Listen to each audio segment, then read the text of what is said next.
श्रील सूत गोस्वामी ने कहा, आनर्तान आनर्तान द्वारिका नामक देश में स वे उपवृज निकट पहुंचकर स्वरिद्धान अत्यंत समृद्ध जनपदान नगर स्वकान अपना ददमो बजाया दरवरम शुभ संख पांचजन्य को तेषाम उनकी विषादम निराशा को समयन शांत करते हुए इव मानो। अनुवादित तात्पर्य श्री प्रभुपाद के द्वारा। श्री प्रभुपाद की जय। श्री सूत गोस्वामी ने कहा, आनर्तों के देश के नाम से विख्यात अपनी अत्यंत समृद्ध राजनगरी द्वारका के निकट पहुंचकर श्री भगवान ने अपना आगमन उद्घोषित करने तथा निवासियों की निराशा को शांत करने हेतु अपना शुभ शंख बजाया। ओम ज्ञानतिमिरान्धस्य ज्ञानाञ्जनशलाकया चक्षुरुन्मिलितं येन तस्मै श्रीगुरुवे नमः। श्रीचैतन्यमनोभीष्टं स्थापितं येन भूतले स्वरूपकदामि ददाति स्वपदान्तिकम्। वन्देऽहं श्रीगुरुं श्रीयुतपदकमलं श्रीगुरोन् वैष्णवांश्च श्रीरूपं सागरजातं सहगणरघुनाथान्वितं तं सजीवं साद्वैतं सावधूतं परितं सहितं कृष्णचैतन्यदेवं श्रीराधाकृष्णपादान् सह संविशा। हरे कृष्णा कृष्णा कृष्णा हरे हरे, हरे राम राम राम हरे कृष्णा। तो सभी भक्तों का बहुत बहुत स्वागत है। सुबह सुबह के कीमती समय निकाल के सब स्वागत के लिए आए हैं। प्रभु जी भी आ गए हैं, प्रभु जी का आशीर्वाद। अभी देखो, अभी भगवान हस्तिनापुर से निकले और द्वारिका में आए। बात नहीं इतनी सी है, पर उसका एक पूरा अध्याय हो गया, 2 अध्याय हो गए।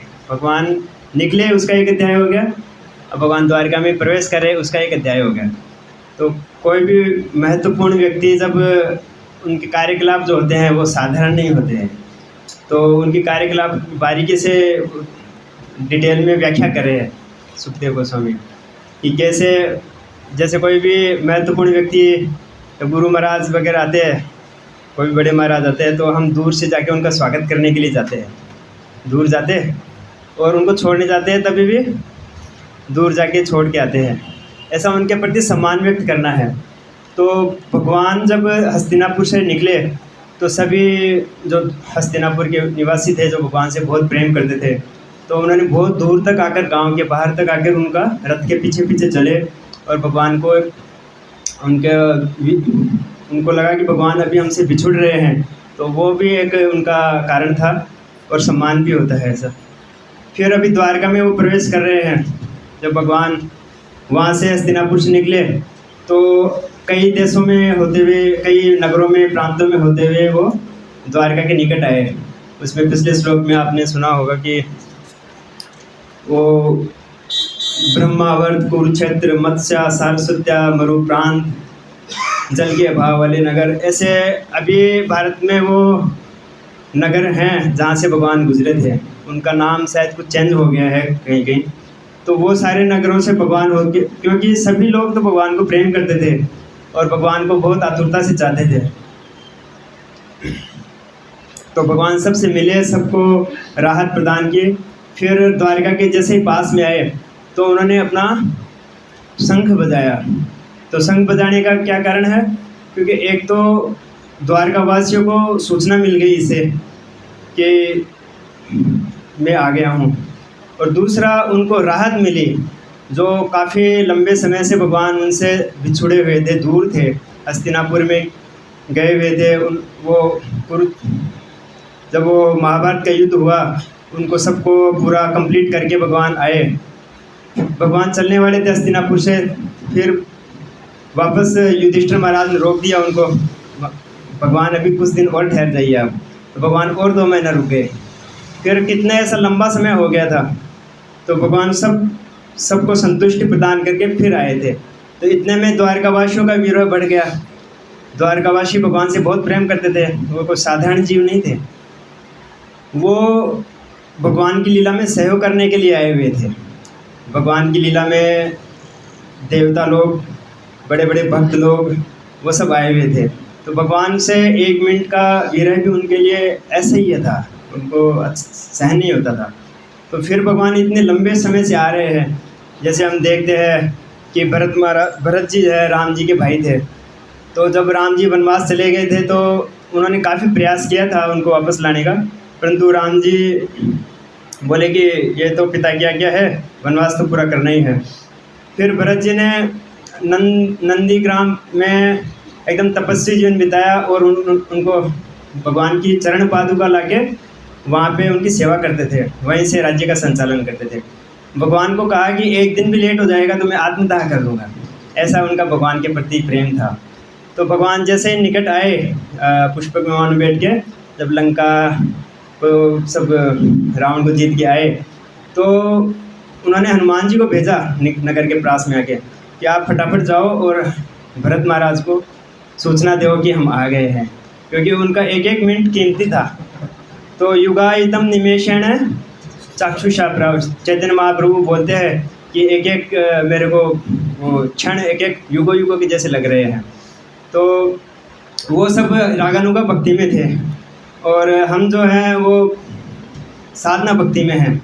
तो वो तो हमेशा ऐसे बोलते थे कि कब, गोपियाँ क्या बोलती थी कि कब भगवान कृष्ण हमारे हृदय से निकले और हम कुछ घर के काम कर सकें, वो रागानुगा भक्ति। और हम लोग क्या है कि 16 माला करते हैं तो सोचते हैं कि कब पूरी हुए, कब दूसरा काम करें। तो हमारा इस तरह है। तो अभी हम थोड़ा तात्पर्य पढ़ेंगे। कुरुक्षेत्र युद्ध के कारण श्री भगवान अपनी समृद्ध राजनगरी द्वारका से दीर्घकाल तक बाहर रहे, जिससे नगर निवासी उनके वियोग के कारण विषाद से ग्रस्त थे। जब श्री भगवान पृथ्वी पर अवतरित होते हैं तब उनके नित्य पार्षद भी उनके साथ आते हैं। जिस प्रकार राजा के साथ उनका पूरा दल चलता है, श्री भगवान के ऐसे पार्षद नित्य मुक्त आत्मा होते हैं और वे अत्यधिक स्नेह के कारण क्षण भर भी श्री भगवान का विछोह सहन नहीं कर पाते। जब हम देखते हैं कि कोई हमारे बहुत ही निकट आत्मीयजन होते हैं, कोई भी रिलेटिव्स आते हैं, तो हमारे अंदर एक अलग ही वो उनसे मिलने की आतुरता होती है। और आजकल तो सब मोबाइल हो गए हैं और सब मिनट में व्हाट्सएप पे सूचना आती है, मैं यहाँ पहुँचा 1-1 मिनट का सूचना रहती है, तो वो आतुरता ख़त्म हो जाती है। पहले ये साधन नहीं थे। पहले तो मालूम पड़ता था कि भाई आज आने वाले हैं या कल आने वाले हैं, ऐसा 1-2 दिन आ सकते हैं।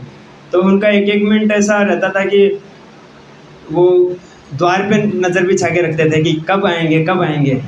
ये तो भगवान हैं, हमारे जो निकट के प्रियजन होते हैं, तभी भी हमको ऐसा हमने अनुभव किया होगा कि कितनी आतुरता होती है कि कब आएंगे कब आएंगे। फिर जब वो आ जाते हैं तो फिर वो कितना प्रेम से मिलते हैं उसे। अभी वो सब आतुरता ख़त्म हो गई है। अभी तो सब हर समय हमारे संपर्क में रहते हैं वो। तो ऐसे ही भगवान अभी हर समय हमारे संपर्क में हैं।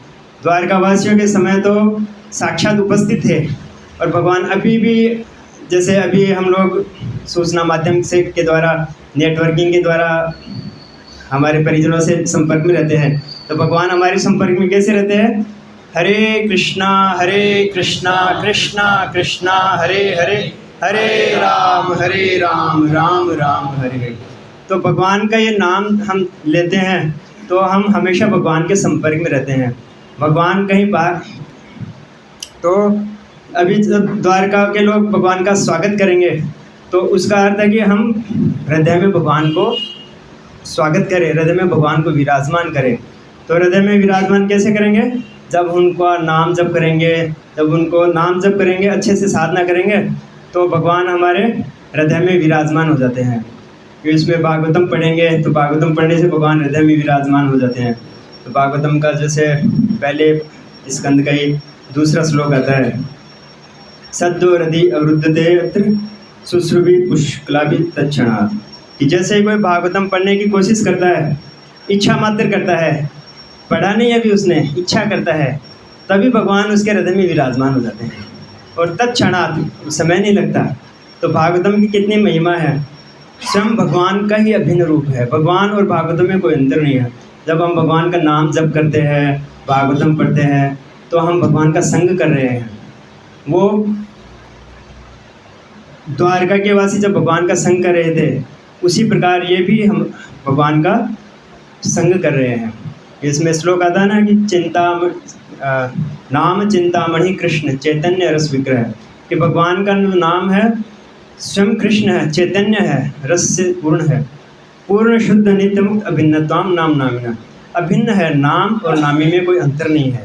यहाँ तक कि नामी से भी बड़ा नाम है। ऐसा बोलते हैं कि स्वयं भगवान उपस्थित हो और कोई नाम में रस ले रहा है, तो नाम में ज़्यादा शक्ति है। जैसे गुरु महाराज कैसे खुश होते हैं, हम उनकी वपु सेवा करेंगे तब खुश होंगे, या उनकी वाणी की सेवा करेंगे, उनकी आज्ञा का पालन करेंगे तब खुश होंगे। तो उनकी आज्ञा का पालन करेंगे तब ज़्यादा खुश होंगे। पर हमको लगता है कि नहीं, हम उनके निकट रहें, ऐसा स्वभाव होता है। तो भगवान का जब गोपियाँ गई थी भगवान के पास में, कहाँ गई थी? जब भगवान ने रासलीला के समय बंसी बजाई थी और सभी गोपियाँ दौड़ी हुई आई थी जंगल में रात को, तो भगवान ने कहा कि इतनी रात को आप लोग क्यों आए हो? तो ये तो अच्छा नहीं है, परिवार को छोड़ के आप आए हैं। तो आप लोग जाइए और मेरे नाम का जप कीजिए, मेरा स्मरण कीजिए और मेरा चिंतन कीजिए। वही जो भगवान ने गीता में कहा, मन मना भव मत भक्तो मध्याजी माम नमस्कुरु। तो भगवान ने और भी एक जगह ये बताया, जब ब्राह्मण पत्नियाँ को मालूम पड़ा कि भगवान पास के ही जंगल में आए हुए हैं, और जब उनसे भोजन मांगने के लिए ग्वालों को भेजा था, तो ब्राह्मण पत्नियाँ भोजन तो दिया ही और स्वयं दौड़ी हुई आई कि भगवान आए हुए हैं और उनका दर्शन किया। तभी भी भगवान ने ये बात बोली कि आप अपने घरों में जाइए और मेरा चिंतन कीजिए, मेरा स्मरण कीजिए, उससे वही लाभ प्राप्त होगा जो मेरा प्रत्यक्ष संगति से प्राप्त हो रहा है। तो हमको ऐसा नहीं समझना चाहिए अभी कलयुग है, उस समय तो द्वारकावासी थे, वो भगवान से एकदम संपर्क में थे, हस्तिनापुरवासी थे, तो हमको वो सब लाभ मिल सकते हैं। जैसे प्रभु जी बताते हैं बार बार कि नाम में कितनी शक्ति है। चैतन्य महाप्रभु क्या बोलते हैं? नाम नाम अकारे बहुधा निज सर्वशक्ति। कोई भी भगवान ने बाकी नहीं रखा है। तो ये हमको नहीं सोचना चाहिए कि वो तो रागानुगा में थे, हम साधना भक्ति में हैं, तो उससे हमको विचार नहीं करना चाहिए कि हम रागानुगा में कब आएंगे। वो साधना भक्ति से ऑटोमेटिक वो रागानुगा में कई लंबे समय के बाद में वो व्यक्ति रागानुगा में चला जाता है। जब उसको ऐसा लगता है कि 16 माला हुई है अभी, तो मेरे को और करनी है, उसको और इच्छा होती है जब करने की, तो उसका एक कदम है उसकी तरफ जाने का भगवान से प्रेम करने का। इस प्रकार द्वारका नगरी के निवासी खिन्न थे। खिन्न यानी वो ऐसे नाराज उदास थे, भगवान का दर्शन नहीं हो रहा था और किसी भी क्षण होने वाले श्री भगवान के आगमन की प्रतीक्षा में थे। उनको लग रहा था कि अब तो आएंगे भगवान, अब तो आएंगे भगवान। जैसे एक चातक पक्षी जब बरसात का वो इंतज़ार करता है, क्योंकि वो क्या है, खाली बरसात का पानी ही पीता है, दूसरा पानी नहीं पीता है। तो जैसे भक्त लोग हैं जो कृष्ण प्रसाद ही लेते हैं, दूसरा नहीं लेते हैं, ऐसे ही वो चातक पक्षी बरसात का पानी पीता है। ऐसे ही वो आतुर थे कि भगवान अब आएंगे, अभी आएंगे, अभी आएंगे। अतः शुभ शंख की उद्घोषक ध्वनि अत्यंत उत्साहवर्धक थी और इस ध्वनि से उनकी खिन्नता का शमन हुआ। तो यहाँ पे शंख के बारे में आया है कि ये भगवान ने ऐसा शंख बजाया कि उनकी खिन्नता दूर हो गई और शुभ शंख की ध्वनि उत्साहवर्धक थी। जैसे गीता में भी जो पहले अध्याय में आता है शंख के बारे में कि पांचजन्य शंख बजाया, क्या आता है? पांचजन्य ऋषिकेशो देवदत्तो धनंजय पौंड्रो दद्मो महाशंख भीम कर्मा वृकोदर। कि पांचजन्य शंख की उत्पत्ति कैसे हुई उसका हम थोड़ा चर्चा करेंगे।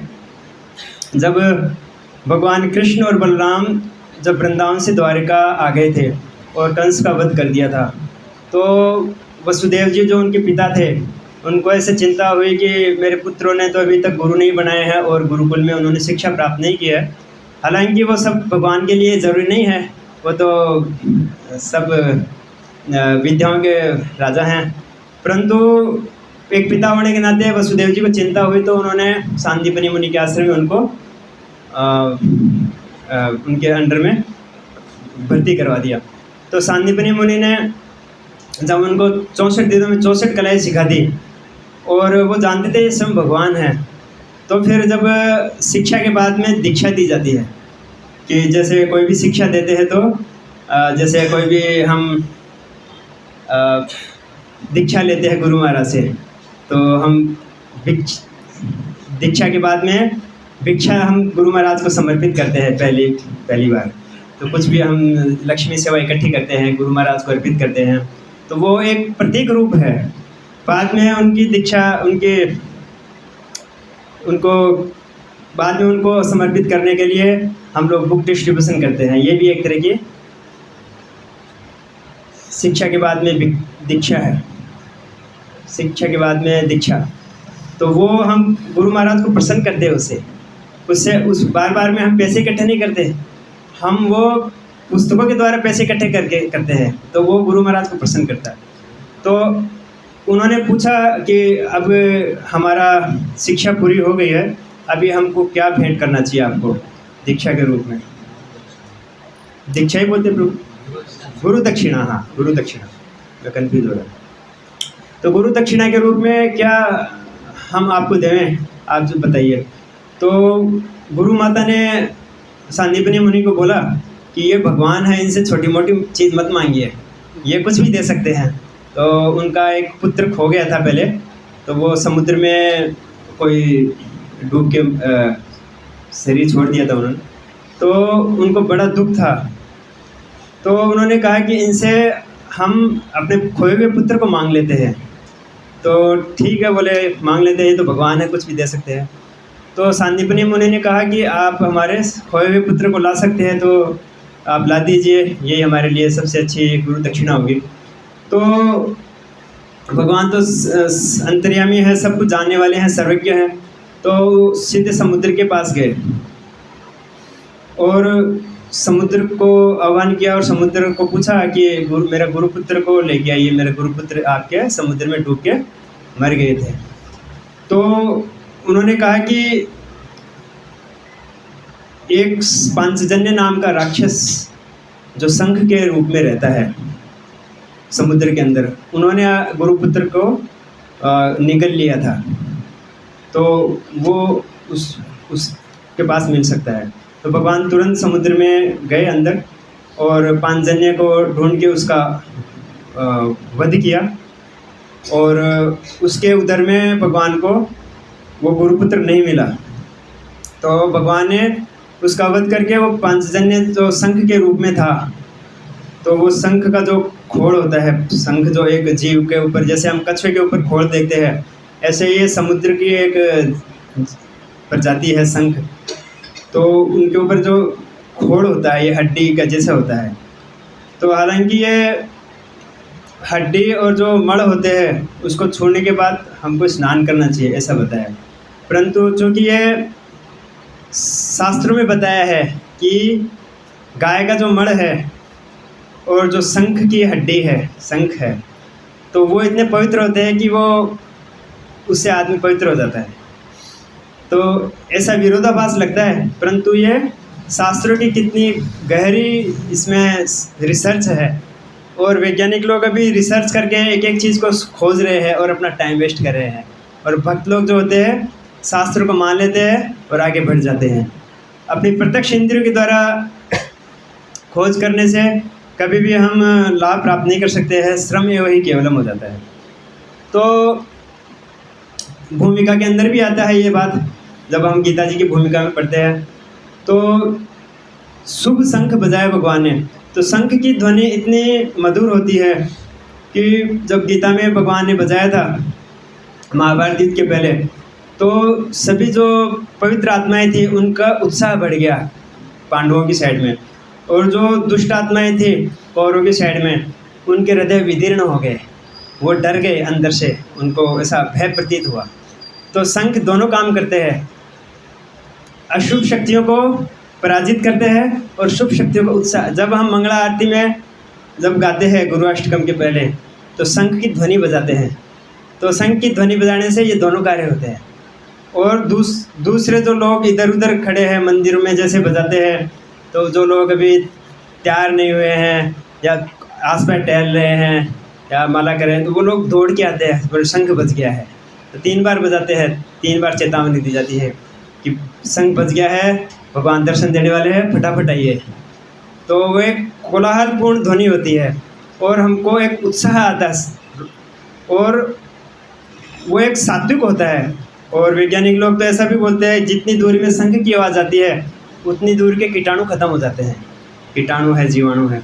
अभी कोरोना में भी लोग बहुत शंख बजाए हैं कि कोरोना का कीटाणु खत्म हो जाए। तो ये तो एक साइड प्रोडक्ट है। हम जब धर्म की जो शास्त्र की बातों को पालन करते हैं तो ये तो साइड प्रोडक्ट के रूप में हमको मिल जाता है, और उसका जो आध्यात्मिक लाभ है वो हम उस पर हम भक्त लोग ध्यान देते हैं। तो शंख का इतना महत्व है बजाने का, उसको छूने का।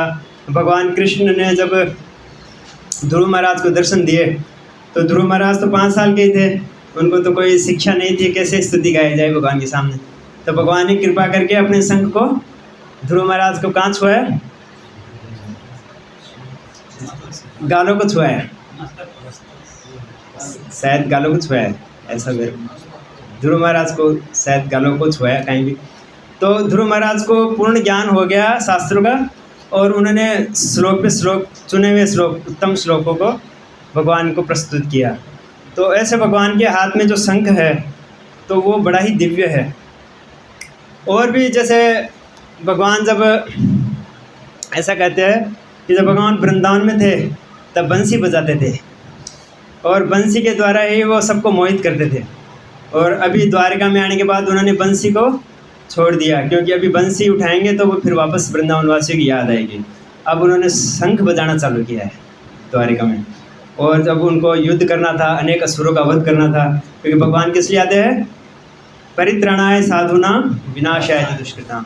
तो मथुरा में आने के बाद में भगवान ने यही कार्य किया। पहले भी करते थे, वृंदावन में भी करते थे, परंतु वो जब अस्त्र शस्त्र नहीं उठाया उसमें वृंदावन में उन्होंने, और मथुरा में आके भगवान ने ये शंख के द्वारा और चक्र के द्वारा और द्वारिका में आने के बाद में ये सब असुर का वध किया। एक के बाद एक असुर, महाभारत के युद्ध में इतने असुरों को मरवाया, फिर जरासंध का वध करवाया, फिर शिशुपाल और दंतवक्र, किसी को छोड़ा नहीं। सब भगवान का जब कंप्लीट हो गया तब भगवान ने अपनी लीला पूरी की। तो हम आगे पढ़ते हैं। वे सब भगवान को अपने बीच देखने हेतु अत्यंत इच्छुक थे और वे सभी उनका ठीक से स्वागत करने हेतु चौकन्ने हो गए। ऐसा नहीं है कि हाँ आएंगे बैठेंगे तब प्रणाम कर लेंगे, नहीं। जब गुरु महाराज आते हैं तो हम, जब उनकी व्यास पूजा होती है तो कैसे हम चौकन्ने हो जाते हैं? एक दिन पहले से तैयारी होती है, प्रभु जी हमको बता देते हैं 5 शंख वाले आ जाओ, 5 शंख बढ़िया शंख लेके आओ, सब बजाने वाला चाहिए, और बराबर प्रैक्टिस करवाते हैं। और कोई जल छिड़कने वाला चाहिए, कोई फूल ऊपर से बरसाने वाला चाहिए, कोई कुमकुम, ये जो केले के पत्ते होते हैं, नारियल सुपारी के जो पेड़ होते हैं उनको लगाते हैं, और अक्षत होते हैं या अंकुरित अन्न होते हैं उनको बिखेरते हैं। भरा हुआ पानी का कलश आम के पत्तों सहित वो हम रखते हैं। तो ये गुरु महाराज का ही हम कर रहे हैं। तो भगवान की जैसे उनकी साक्षात दरिद्रेण समस्त शास्त्रे, उसका अर्थ क्या है? गुरु महाराज भगवान नहीं है, परंतु गुरु महाराज भगवान की जैसे उनके प्रतिनिधि हैं, और भगवान की जैसे उनका स्वागत करना चाहिए, भगवान की जैसे ही उनको सम्मान करना चाहिए। तो हम ये देखते हैं कि उनका क्या उत्साह हुआ होगा कि भगवान वो चौकन्ने हो गए और तुरंत दौड़ते हुए चले आए द्वारका नगरी को छोड़ के। तो उसमें हम आगे सुनेंगे कि कैसे सभी उनके परिजन थे, माताएं थे, और उनके जो भाई थे, अक्रूर जी, बलराम जी, और सभी जो उनके छोटे बड़े सभी लोग जो काम कर रहे थे वहीं पे छोड़ के भागे ऐसे कि भगवान को मिलने की आतुरता थी। तो ये श्री भगवान के प्रति प्रगाढ़ प्रेम के लक्षण हैं। ये प्रेम दर्शाता है, ऐसा नहीं है कि ये खाली दिखावा है। जब प्रेम होता है तो वो ऑटोमेटिक ये प्रकट होता है कि आतुरता, लौल्यम बोलते हैं ना, लौल्यम। जब भक्ति का एक खास गुण क्या बताते हैं कि लौल्यम, ये लौल्यम के द्वारा ही भगवान को प्राप्त कर सकते हैं। और जो एक हम जो भक्ति कर रहे हैं, एक रूटीन भक्ति कर रहे हैं कि हाँ भाई अभी 16 माला करनी है, हाँ एक रूटीन आधा घंटा हमको पढ़ना है। कभी हमको ऐसा लौल्यम हुआ कि नहीं आज तो मैं दो घंटा पढ़ूँगा, नहीं आज तो मैं 16 के बजाय एकादशी में 32 कर लूँगा, नहीं आज तो मैं भागवत में ज़रूर जाऊँगा। तो ऐसे लौल्यम कहते हैं इसको, ये उत्साह है। तब यथाशक्ति हमको करना चाहिए। तो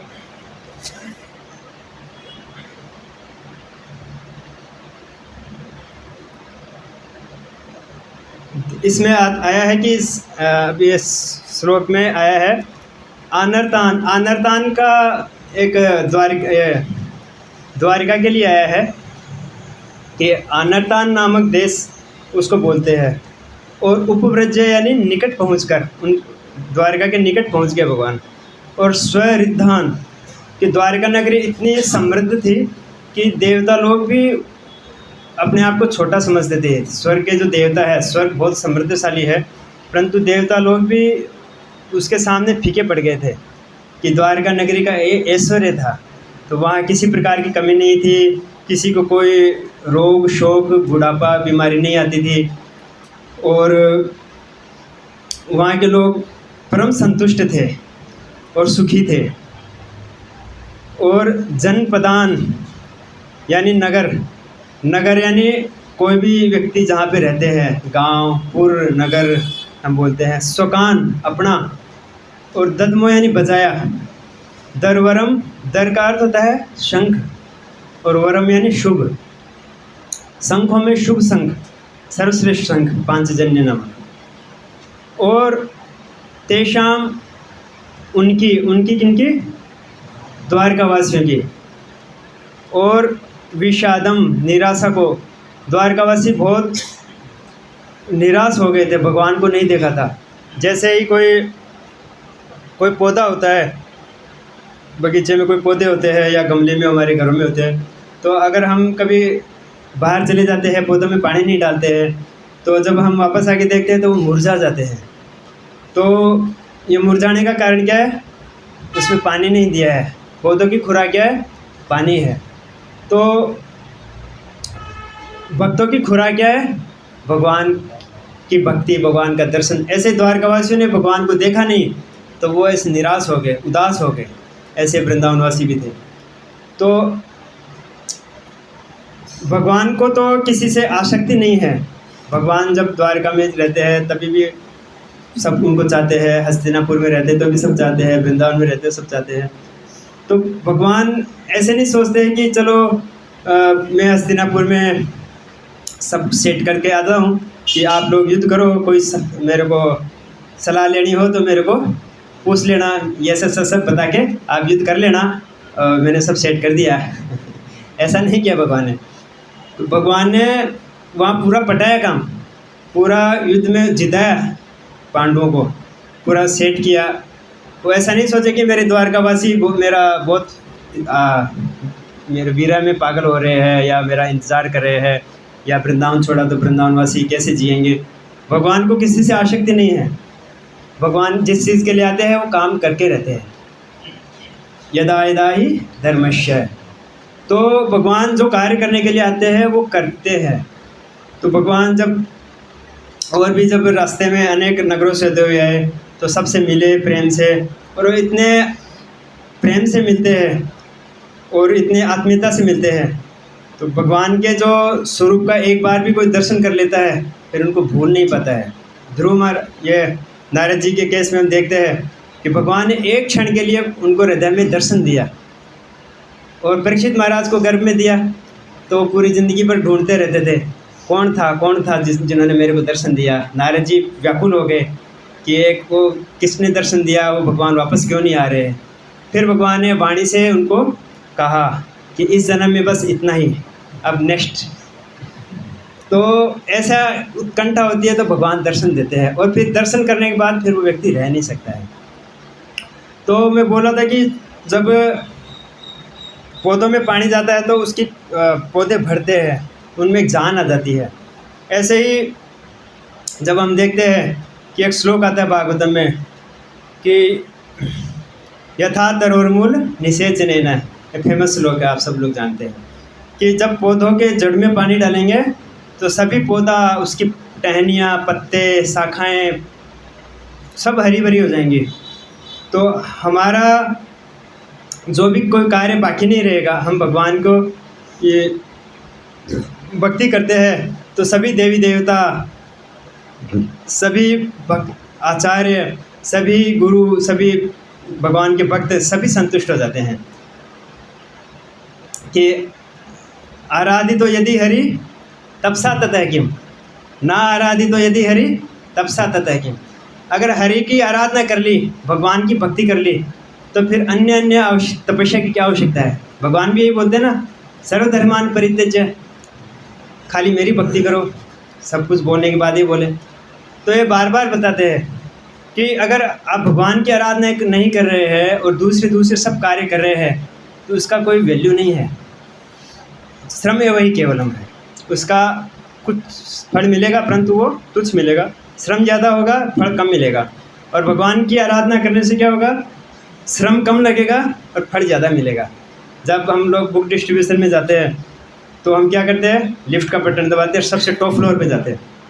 तो उससे क्या होगा, कैसे नीचे से करेंगे तो श्रम ज़्यादा होगा, और लिफ्ट में चढ़ के ऊपर से आएंगे तो श्रम तो लगा ही नहीं।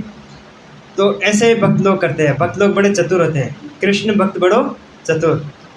तो भगवान भी बोलते हैं कि येषां त्वन्तगतं पापम जनानां पुण्यकर्मणां ते द्वंद्व मोह निर्मुक्ता भजन्ते माम दृढ़व्रता। जिनके अनेक जन्मों के पाप नष्ट हो गए हैं वो मेरी भक्ति करता है, और वो महात्मा है। उसके पहले का श्लोक है, कौन सा है, बहुनाम जन्मनामन्ते, कि अनेक जन्मों के बाद कोई मेरे को पूर्ण पुरुषोत्तम समझ लेता है। बहुनाम जन्मनामन्ते ज्ञानवान माम प्रपद्यन्ते वासुदेव सर्वमिति। वासुदेव सब कुछ है, सह महात्मा, भगवान उसको महात्मा बोल रहे हैं। तो क्यों हम ये सब पर, तो सभी लोग भगवान की भक्ति क्यों नहीं करते हैं, क्योंकि उन पर भगवान की कृपा नहीं हुई है। और जब भगवान की भक्ति में कोई आके भी अगर उस पर ध्यान नहीं देता है, लापरवाही करता है, छोड़ देता है, और तो उसको क्या कहा जाएगा, तो उसका बड़ा ही उसका दुर्भाग्यशाली कहा जाएगा उसको। नानुराग दुर्देव मीदृशम मिहाजने नानुराग। अगर हमको ये सब प्राप्त जानकारी होने के बाद भी एक सोए हुए व्यक्ति को चलो ठीक है सो रहा है, परंतु जागे हुए व्यक्ति को वो अगर गलती करता है तो वो बड़ी गलती मानी जाएगी। जैसे एक साधारण व्यक्ति अगर कोई क्राइम करता है और एक सरकार का व्यक्ति जो पुलिस विभाग में है, क्राइम को रोकने के विभाग में है, तो वो अगर गलती करता है तो उसका गुनाह ज़्यादा माना जाएगा। ऐसे ही भक्त लोगों को सब कुछ मालूम होने के बाद भी उसको हल्के में लेता है तो वो उसकी दुर्भाग्य कहा जाएगा, क्योंकि मौका बार बार नहीं आता है। अभी चैतन्य महाप्रभु की जो लीला चल रही है, अनेक जन्मों के बाद में हमको ये मनुष्य जीवन मिला है। तो जैसा श्लोक है कि जो श्लोक अभी याद करने के लिए दिया है ना, लब्ध्वा सुदुर्लभम बहु संभवान्ते, तो उसको हम समझेंगे, उसको हम उसके अनुसार हम प्रयास करेंगे और उसका महत्व समझेंगे, उसके प्रति कृतज्ञता व्यक्त करेंगे, तो हम इसका पूरा लाभ ले सकते हैं। तो बस इतना ही मेरे को बोलना था। हरे कृष्णा। सभी भक्तों को चरणों में प्रणाम। वांछा कल्पतरुभ्यस्य कृपा सिन्धुभ्येव च पतितानां पावनेभ्यो वैष्णवेभ्यो नमो। तो किसी का कोई प्रश्न हो तो पूछ सकते हैं, या कोई टीका टिप्पणी हो तो कर सकते हैं। प्रभु जी तो